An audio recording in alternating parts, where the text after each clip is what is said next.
Hey guys and gals, it's your buddy Drew with Living History's Mysteries and Ferocious Feline Productions. You know, as we sit and go through the research to find interesting topics to do videos on,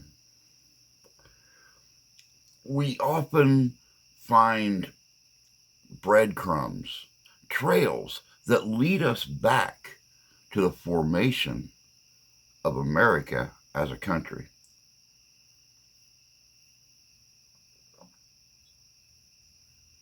Today, we're going to go all the way back to the American Revolution. The formation of Virginia, where the idea came from, who done it, and even American resistance to the whole revolution. Check this out. This is good. All right. Now, the colonies, the original British colonies, are divided up into three different spheres: New England, the middle colonies, and the southern colonies. The southern colonies basically just consisted of everything south of Virginia.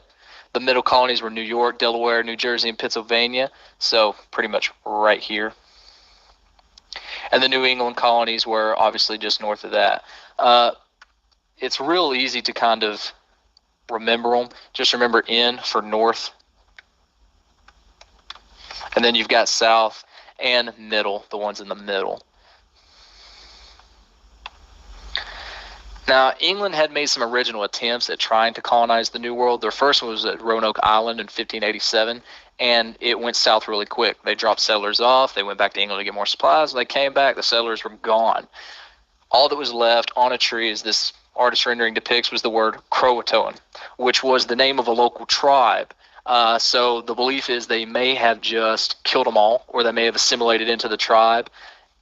No one really knows for sure, but it kind of remains a mystery, and that's England's failed attempt at becoming a colony. The first permanent, key in on permanent, English settlement. The first permanent English settlement was established at Jamestown, Virginia, which is not far from the Chesapeake Bay, not far from modern-day Washington, D.C., and it included the very famous John Smith and his supposed affair, according to Disney, with Pocahontas. The colony itself was founded by the Virginia Company. Virginia Company was a joint stock company, as it says right here, joint stock, chartered by King James I in 1606, and it consisted of the Plymouth Company and the London Company.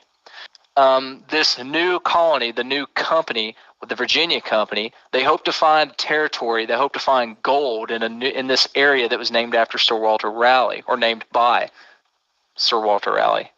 Get rid of that after. By Sir Walter Raleigh. He called it Virginia because he named it after Queen Elizabeth, who was known as the Virgin Queen. She never got married. She never had any kids. It was assumed that she died a virgin.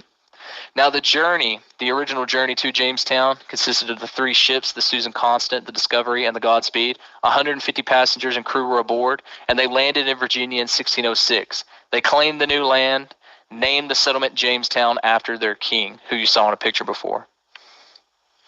In the early years, Jamestown, it was rough. It's not a place you'd want to live. Very contaminated water. It made people sick. Hunger flourished.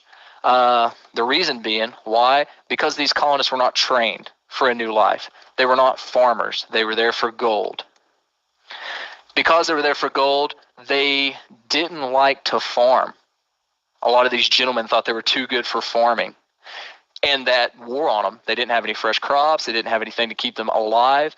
In 1607, only 38 colonists were still alive, and that's when the famous John Smith took control. He forced labor, forced farming.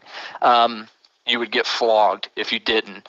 So this actually recreated Jamestown and allowed it to become more of a farming colony. He also increased relations with the Powhatan tribe, who we know is famous for Pocahontas.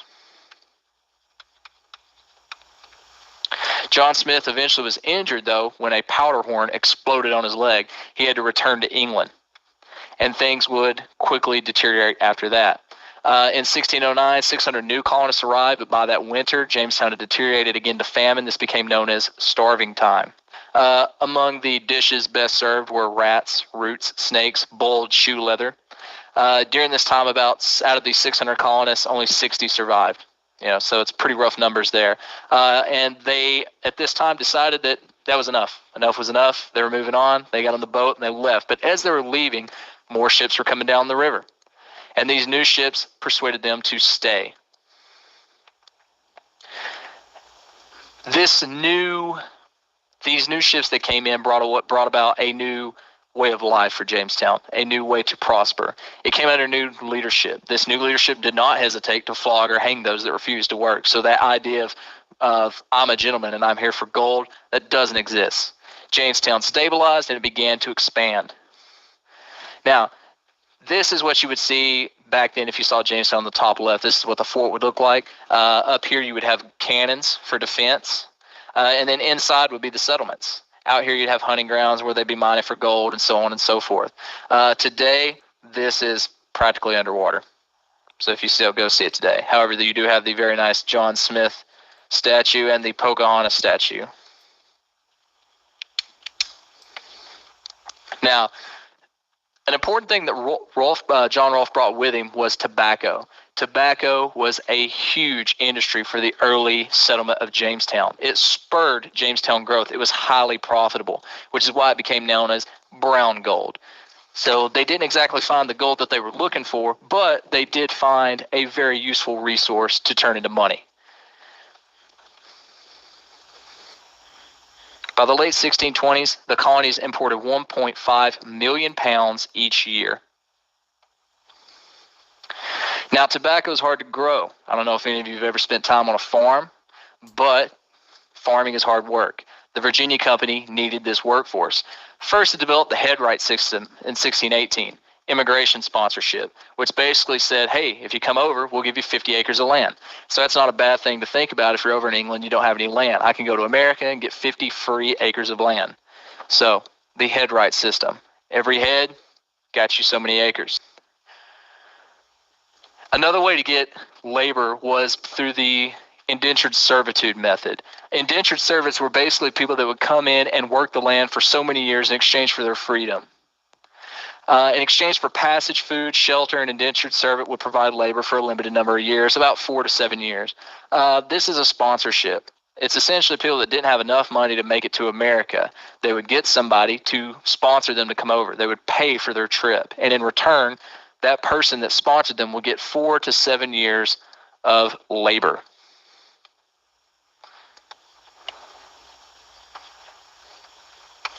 All right. And at the time, indentured servitude was actually cheaper than slavery. It was the ideal way to get labor for your farm. The first African laborers are going to come over in 1619 aboard the Dutch merchant ship. Africans are actually going to make up a lot of indentured servants at this time because, like I said, slavery was expensive. It's going to be several decades before the English colonies actually begin the systematic use of slave labor. Over the course of the years in the 1600s, there's going to be a transition from indentured servitude to slavery. And it's really just going to be a simple case of economic sense. In the early 1600s, an indentured servant cost you about 1,000 pounds of tobacco, where a slave would cost you double or triple that. It's not very lucrative. By the late 1600s, the indentured servant population declined, which meant there just wasn't that many anymore. But the colony's overall wealth increased. That made slavery an ideal transition. People could buy slaves at a one-time price and keep them practically forever. Now, relations with Native Americans are also going to be kind of a strenuous affair in the early settlement. The English are going to basically treat the natives as a conquest. At the time, they were going on with their Irish conquest in the 15 and 1600s. They viewed the Native Americans similar to the wild Irish. They didn't want to live with them, amongst them, or to intermarry with them. That, of course, is a broad conception. There are exceptions to the rule, but this was the norm. During starving time, English colonists actually sought trade with the Powhatan Confederacy. Powhatan is famous because that's the tribe that Pocahontas belonged to. Leaders of the tribe are seeking to remove the English from Virginia.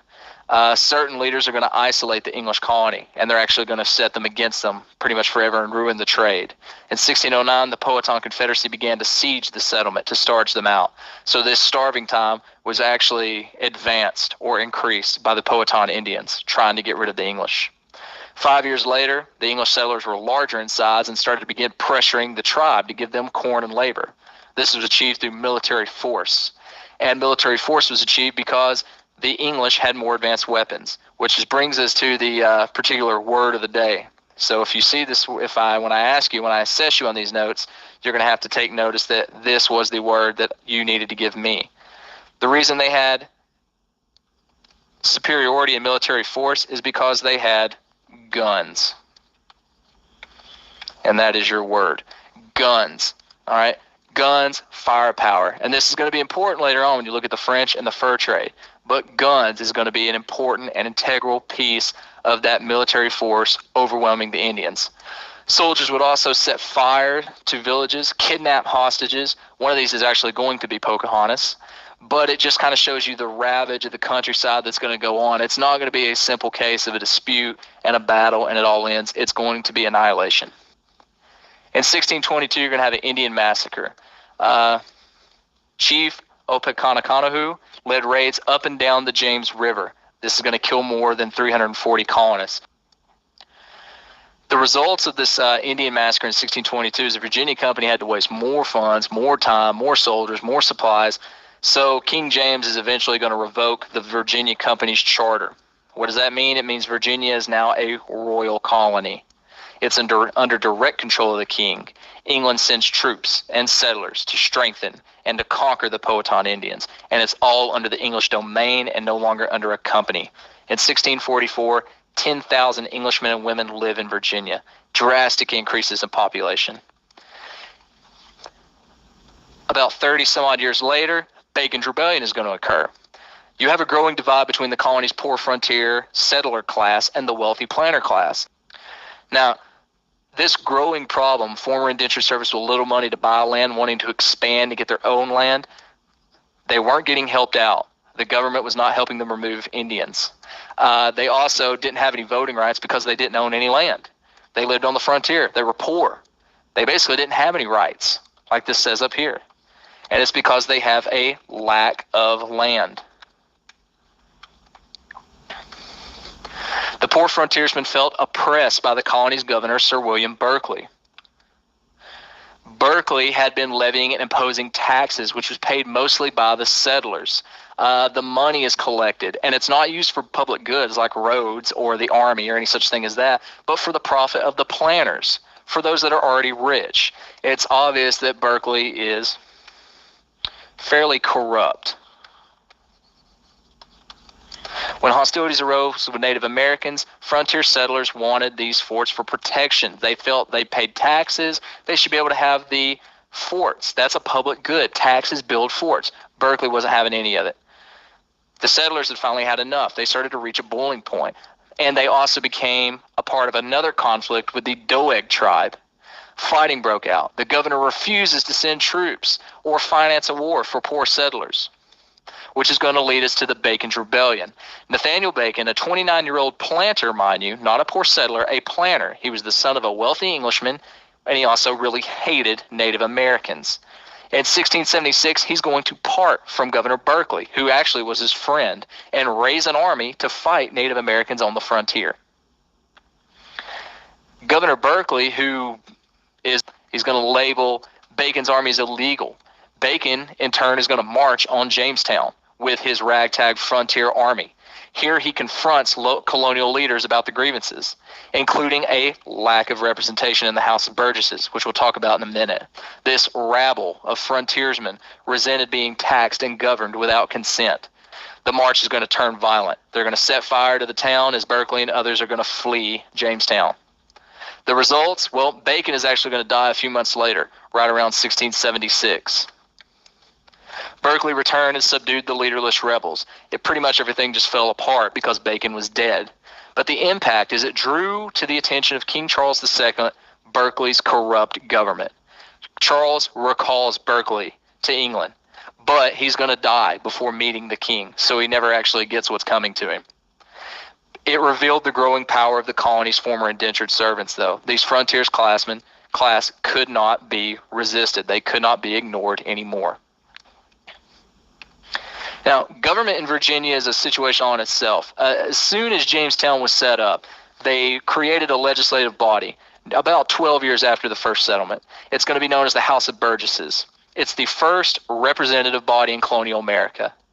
2 citizens or burgesses from each district, and there were 11 districts in all, which meant 22 citizens sat in a legislative body that dictated policy in colonial Virginia. Amongst these Burgess powers was the authority to raise taxes and make laws. Now, the royal governor could veto any act passed by the Burgesses, but raise taxes. Those taxes paid the governor's salary. So, though the governor may veto, the Burgesses can just pull his funding. Only white landowners at this time could participate and vote. 150 years later, the House would supply delegates to the Continental Congress, which just kind of shows you its lasting impact on American history. And here is the House of Burgesses today, and this structure is actually a reproduction that sits in Williamsburg, Virginia today.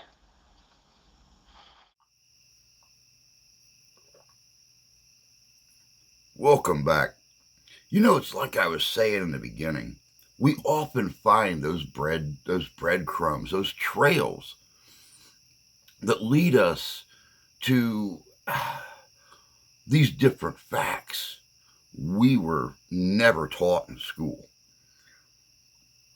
Not all Americans liked